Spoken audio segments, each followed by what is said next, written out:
찬송가 350장으로 함께 찬송 드리겠습니다. 찬송가 350장입니다.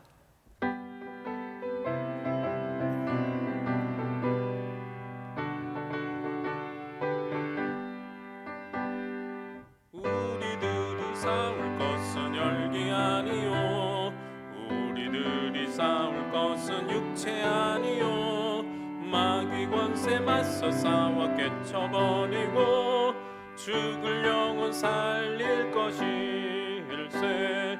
한 마음으로 힘써 나가세, 한 마음으로 힘써 싸우세. 악한 마귀 군사들과 힘써 싸워서 승전고를 올리기까지. 우리들의 입은 갑옷새가 아니요, 우리들이 가진 검은 강철 아니요, 하나님께 받아 가진 평화의 복음 거룩하신 말씀이로다. 한 마음으로 힘써 나가세, 한 마음으로 힘써 싸우세. 악한 마귀 군사들과 힘써 싸워서 승전고를 올리기까지. 악한 마귀 죄 아무리 강할지라도 우리들의 대장 예수 앞서가시니 주저 말고 용감하게 힘써 싸우세. 최후 승리 얻을 때까지. 한 마음으로 힘써 나가세, 한 마음으로 힘써 싸우세. 악한 마귀 군사들과 힘써 싸워서 승전고를 올리기까지. 죄악 중에 빠진 사람 죄를 뉘우쳐 십자가에 달린 예수 믿기만 하면 위태한데 빠진 영혼 구원 얻어서 천국 백성 될 것임일세. 한 마음으로 힘써 나가세, 한 마음으로 힘써 싸우세.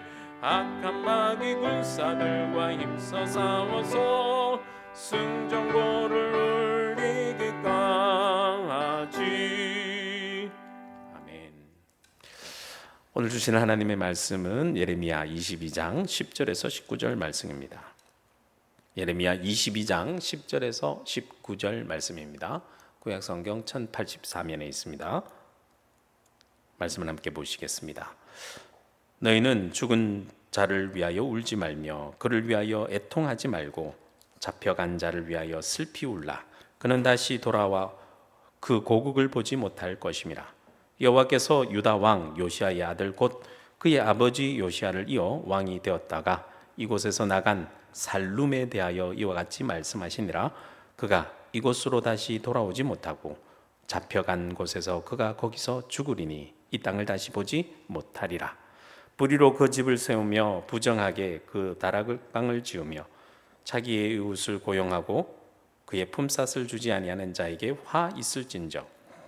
그가 이르기를 내가 나를 위하여 큰 집과 넓은 다락방을 지으리라 하고 자기를 위하여 창문을 만들고 그것에 백향목으로 입히고 붉은 빛으로 칠하도다. 내가 백향목을 많이 사용하여 왕이 될 수 있겠느냐? 내 아버지가 먹거나 마시지 아니하였으며 정의와 공의를 행하지 아니하였느냐? 그때 그가 형통하였었느니라. 그는 가난한 자와 궁핍한 자를 변호하고 형통하였나니 이것이 나를 알민 아니냐 여호와의 말씀이니라. 그러나 내 두둔과 마음은 탐욕과 무지한 피를 흘림과 압박과 포악을 행하려 할 뿐이니라. 그러므로 여호와께서 유다의 왕 요시야의 아들 여호야김에게 대하여 이와 같이 말씀하시니라. 우리가 그를 위하여 슬프다 내 형제여, 슬프다 내 자매여 하며 통곡하지 아니할 것이며 그를 위하여 슬프다 주여 슬프다 그 영광이여 하며 통곡하지도 아니할 것이라.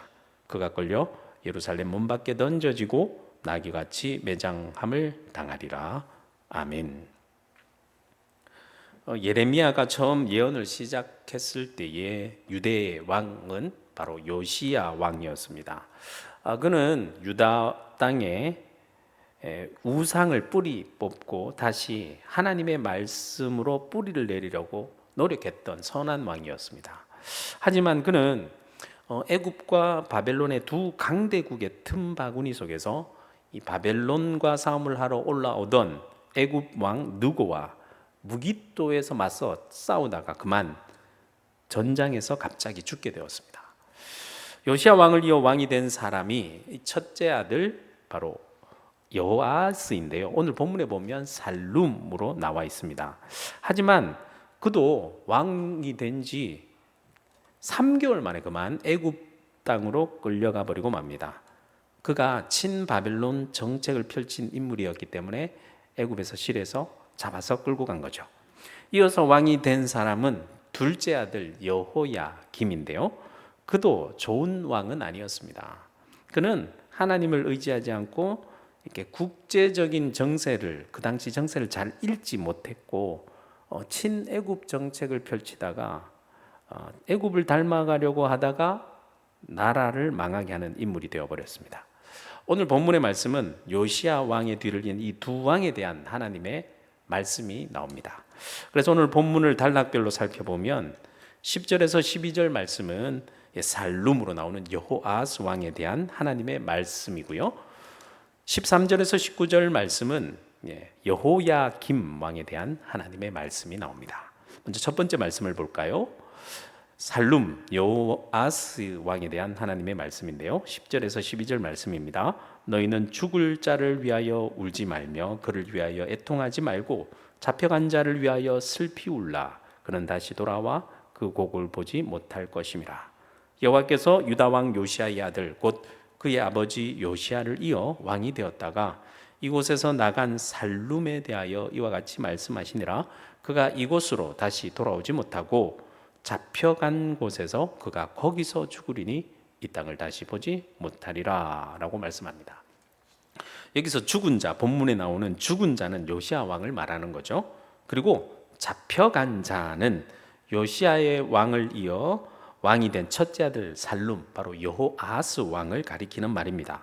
그는 즉위한 지, 왕이 된 지 3개월 만에 애굽 왕 느고에게 잡혀 애굽으로 끌려가 그곳에서 비참한 죽을 것이기 때문에 죽은 자보다 잡혀간 자가 더 비참할 것이기 때문에 죽은 자를 위해서 울지 말고 애통하지 말고 잡혀간 자를 위하여 슬피 울어라 라고 말씀하고 있는 것입니다.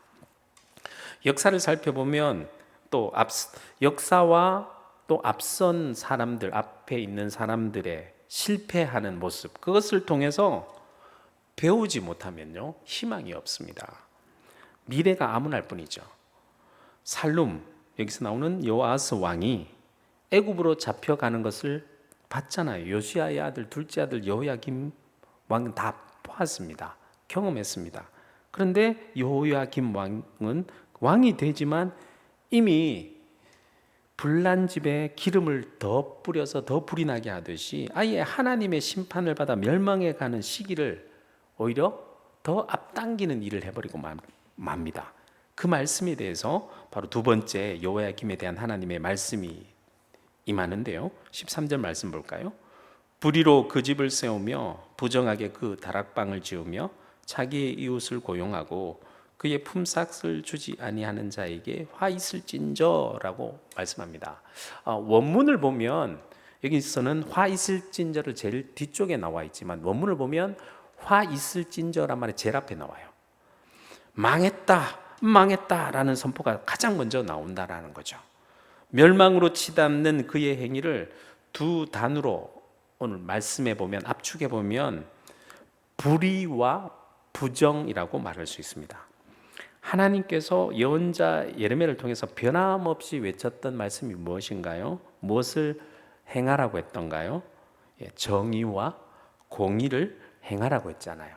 그런데 오늘 말씀해 보니까 여호야김 왕은 정의와 공의의 정확한 반대말, 반대, 한마디로 no 정의, no 공의, 그것을 행했을 뿐입니다. 본문 말씀 속에서는요, 불의로 그 집을 세우고 부정하게 그 다락방을 지었다라고 했는데 그것은 여호야김 왕이 애굽을 본받았다고 했잖아요. 애굽을 보고 그 못된 행동들을 본받아서 자신의 왕궁을 화려하게 중건하기 위해, 그래서 화려하게 자신의 궁전을 만들어 왕권을 과시하려고 했던 것 같아요. 그런데 그렇게 노역은 시키면서 백성들에게 품삯을 주지 않고 노동력을 막 동원해서 착취했던 것입니다. 14절에 그에 대한 악행에 대한 내용이 나오는데요. 14절 말씀 볼까요? 그가 이르기를 내가 나를 위하여 큰 집과 넓은 다락방을 지으리라 하고 자기를 위하여 창문을 만들고 그것에 백향목으로 입히고 붉은 빛으로 칠하도다. 화려한 왕궁을 막 짓습니다. 창문도 내고 백향목으로 입히고 그리고 붉은 염료를 통해서 칠하고 화려하게 왕궁을 짓습니다. 그렇게 왕궁을 짓는다고 왕권이 공고해지나요? 이에 대해서 예레미야는 하나님의 말씀을 통해서 그의 어리석은 생각을 딱 꼬집어 말씀합니다. 15절 말씀 볼까요? 내가 백향목을 많이 사용하여 왕이 될 수 있겠느냐? 내 아버지가 먹거나 마시지 아니하였으며 정의와 공의를 행하지 아니하였느냐? 그때에 그가 형통하였었느니라. 요시야 왕은 먹고 마시고 행하는 일들에 있어서나 정의와 공의로 모든 일들을 행하지 않았느냐라고 말씀하는 겁니다. 그래서 그때에는 하나님의 말씀대로 그가 형통하였었다라고 말씀하고 있는 겁니다. 더 구체적으로 볼까요? 16절 말씀. 그는 가난한 자와 궁핍한 자를 변호하고 형통하였나니 이것이 나를 알미 아니냐? 여호와의 말씀이니라. 여러분, 하나님을 아는 것, 안다라는 것, 어떤 크고 화려한 것 아닙니다. 하나님의 말씀대로 행하여 내 삶 속에서 하나님의 정의와 공의를 세워나가는 것. 그래서 가난하고 궁핍한 자를 하나님의 공의와 정의로 도우면서 사는 것. 그렇게 하면 하나님께서 형통하게 하시고 그 일들을 통해서 내가 하나님을 알게 된다라는 말씀이죠. 하나님을 아는 거, 신학 공부 열심히 공부한다고, 성경 공부 열심히 한다라고 얼마간을 알 수 있겠죠. 하지만 그것보다 내 삶이 하나님의 공의와 정의를 지킴으로 내 삶이 하나님의 질서 속에서 질서를 잡아 나가고 연약한 자들을 도움으로 말미암아 하나님을 더 많이 알아갈 수 있다라는 말씀입니다. 그런데 여호야김 왕은 어땠습니까? 하나님을 알지 못했습니다. 그러니 왕으로서의 국제 정세도 놓치고 세밀하게 살피지 못했고요. 판단력도 흐려졌어요. 오직 자신의 탐욕에 사로잡혀서 자신의 욕심만을 채움으로 말미암아 나라를 오히려 더 빠르게 멸망하는 길로 만들어 버렸습니다. 그래서 17절에서 19절 말씀 볼까요? 그러나 내 두 눈과 마음은 탐욕과 무제한 피를 흘림과 압박과 포악을 행하려 할 뿐이니라. 그러므로 여호와께서 유다의 왕 요시야의 아들 여호야김에게 대하여 이와 같이 말씀하시니라. 무리가 그를 위하여 슬프다 내 형제여, 슬프다 내 자매여 하며 통곡하지 아니할 것이며 그를 위하여 슬프다 주여, 슬프다 그 영광이여 하며 통곡하지도 아니할 것이라. 그가 끌려 예루살렘 문 밖에 던져지고 나귀같이 매장함을 당하리라. 그런데 8절 말씀에 보면 여호야김 왕에 대해서 슬프다 슬프다 이 말이 무려 4번이나 반복돼서 나오는데요. 원어로 보면 호이란 단어를 썼는데 13절에 나온 화 있을진저라와 같은 단어를 사용했어요. 즉 슬프다 슬프다를 화로다 화로다라도 생각할 수 있다라는 거죠.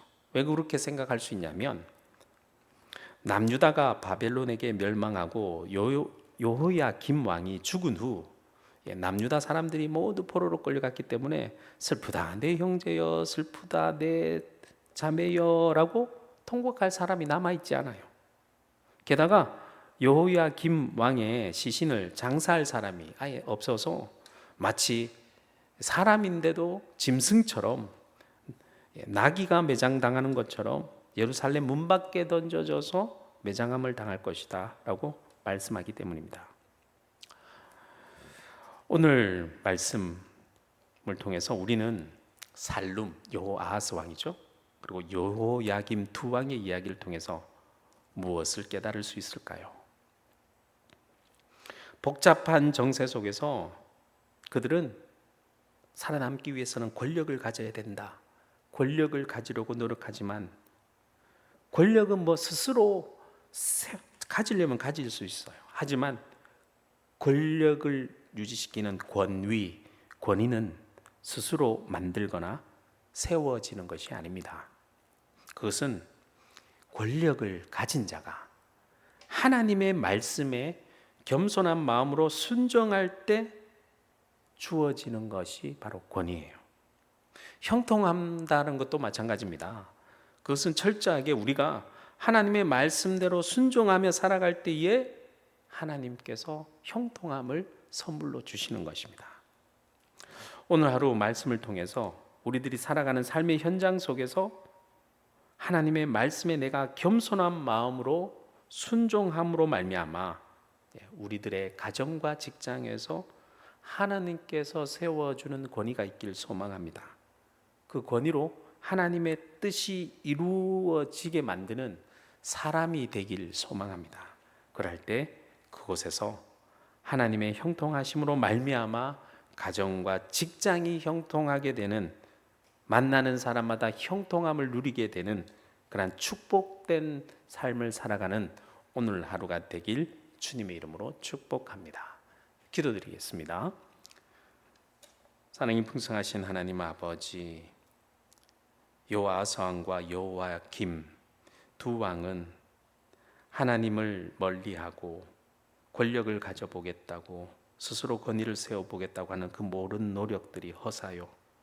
온전한 권위와 온전한 형통은 오직 오늘 말씀을 통해서 보듯이 하나님의 말씀에 겸손한 마음으로 순종하며 나아갈 때에 하나님께서 권위를 세워주시고 하나님께서 형통함을 선물로 주신다는 것을 깨닫게 되었으니 오늘 하루 우리에게 주어진 말씀에 순종하면서 하나님께서 세워주시는 권위를 가지고 우리의 가정과 직장에서 하나님의 뜻을 이루면서 살아갈 수 있는 오늘 하루가 될 수 있도록 인도하여 주시옵소서. 그럴 때 그곳에서 하나님의 형통함을 맛볼 수 있는 귀한 하루로 살아갈 수 있도록 인도하여 주시옵소서. 감사드리옵고 예수 그리스도 이름으로 기도드립니다. 아멘.